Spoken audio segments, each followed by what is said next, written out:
अस्सलाम वालेकुम स्टूडेंट्स, आज हम 8th क्लास के उर्दू के 24th लेक्चर का आगाज़ करेंगे। सबक नंबर 6 खून का बदला से। आधा सबक आप पिछले लेक्चर में पढ़ चुके हैं, अब मज़ीद आप आगे इसे पढ़ेंगे।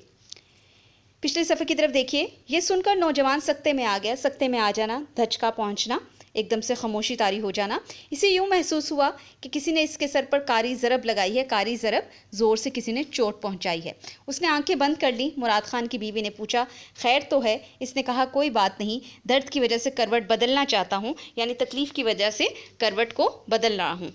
माँ बेटी ने इस नौजवान की बड़ी खिदमत की। जब भी सिपन गुल इसके लिए खाना लेकर आती तो नौजवान की आंखों से आंसू जारी हो जाते, वो रोने लगता। इसे कुछ नदामत सी महसूस होती थी। नदामत, इसे शर्मिंदगी सी महसूस होती थी। वो बार बार कहता था, मैं तुम्हारे इस एहसान को कभी नहीं भुला सकता, तुम्हारी इस नेकी को कभी फरामोश नहीं कर सकता। एहसान, नेकी, भुला देना, फरामोश करना। इसकी माँ कहती, हमने तुम पर कोई एहसान नहीं किया। एहसान, नेकी या भलाई, हमने तो अपना फ़र्ज़ पूरा किया है। तुमने हमारे घर में पनाह ली है। अगर तुम सेहत याब होकर जाओ तो ये हमारे लिए बड़े फ़ख्र की, यानी बड़ी खुशी की बात होगी कि तुम हमारे घर में रह रहे हो, तुम्हें हमारे घर में हिफाजत मिली है। सिपन गुल ने कहा, मेरे बाप की रूह किस कदर खुश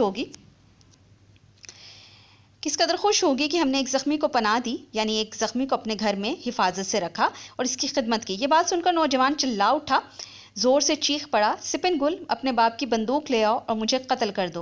अपने बाप के खून का बदला मुझसे ले लो। मैं ही वो बदबख्त हूँ, यानी मैं ही वो बदकिस्मत हूँ जिसने किसी के इशारे पर मुराद खान को कत्ल किया था। यानी ये वही नौजवान था जिसने सिपन गुल के वालिद को किसी के कहने पर कत्ल किया था और अब उसे इस बात पर शर्मिंदगी थी। मुझे खबर नहीं थी, मुझे मालूम नहीं था कि तकदीर मुझे मुराद खान के घर पनाह लेने पर मजबूर कर देगी। तकदीर, किस्मत, मुराद खान के घर पनाह लेने पर मजबूर कर देगी, यानी मैं नहीं जानता था कि एक दिन ऐसा भी वक्त आएगा कि जिस इंसान को मैंने कत्ल किया उस इंसान के घर में मुझे हिफाजत से रखा जाएगा। मुझे कत्ल कर दो, मैं ज़िंदा रहने के काबिल नहीं हूँ, लायक नहीं हूँ।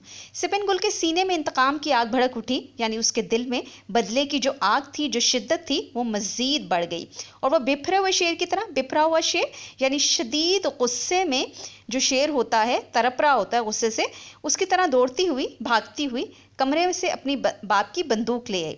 आज तो वो दिन आया था जिसकी आरजू में वो जिंदा थी। आज आखिरकार वो दिन उसे नसीब हो गया था जिसकी आरजू, यानी जिसकी तमन्ना में वो जिंदा थी, जिसकी तमन्ना को पूरी करने के लिए आज तक वो जी रही थी।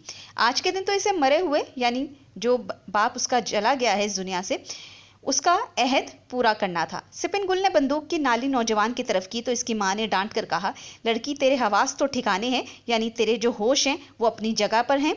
ये नौजवान अगरचे हमारा दुश्मन है, हालांकि ये हमारा दुश्मन है, लेकिन इसने हमारे घर में पनाह ली है। अगर हमारे घर में इसे कुछ हो गया तो हम किसी को मुंह दिखाने के काबिल नहीं रहेंगे, यानी हम किसी के सामने अपने आप को सही साबित नहीं कर सकेंगे और शर्मिंदा रहेंगे। बेटी, तो अच्छी तरह जानती है कि हमारा दस्तूर है, हमारी रवायत है कि अगर दुश्मन भी हमारे घर पनाह ले ले तो इसकी जान की हिफाजत करना हमारा फ़र्ज़ बन जाता है।